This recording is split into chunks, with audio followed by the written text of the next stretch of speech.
Donc le thème que nous avons choisi aujourd'hui, c'est participation citoyenne et enjeux des élections présidentielles en Mauritanie. Donc comme vous le savez tous, c'est dans moins de 2 semaines, le 22 juin. Donc c'est une élection qui est très importante dans la vie de notre nation, car cette élection, elle devrait marquer la première passation de pouvoir entre un président sortant et son successeur élu. Parce que l'actuel président, Mohamed Ould Abdelaziz, il ne se représente pas pour un 3e mandat. Je pense que c'est une première historique dans notre pays.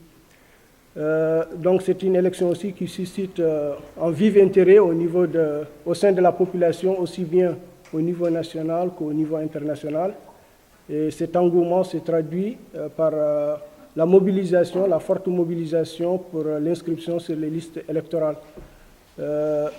En effet, donc, le fichier il a connu une hausse importante par rapport aux élections législatives. Nous avions un nombre d'inscrits qui était autour de 1 428 000 électeurs en 2018 pour les élections législatives et municipales. Et pour les présidentielles, nous avons un fichier qui est autour de 1 544 000 électeurs, donc une hausse de 8%. Donc ça montre l'engouement que cette élection suscite au sein de la population. En tant que Mauritaniens, nous avons une responsabilité qui est majeure.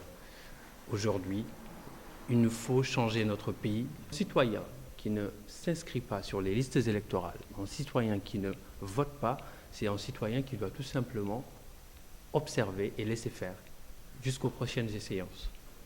Donc aujourd'hui, je pense que la majorité des personnes qui est là s'est déjà inscrite et qu'elle attend impatiemment le 22 juin pour aller choisir Biramda Abeid.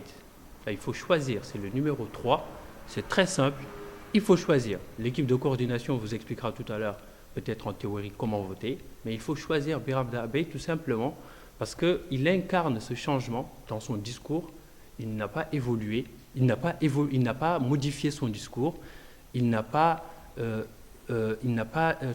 tronqué son discours. Le discours qu'il menait en tant que militant des droits de l'homme, c'est le même discours aujourd'hui qu'il mène avec sa casquette de politique. Donc si nous avons envie de changement, c'est le moment. C'est-à-dire là, c'est l'occasion éloquente de pouvoir changer. Et pour changer, c'est simple. On n'a même pas besoin de fournir en fait beaucoup d'efforts. Il suffit juste d'aller voter et voter massivement.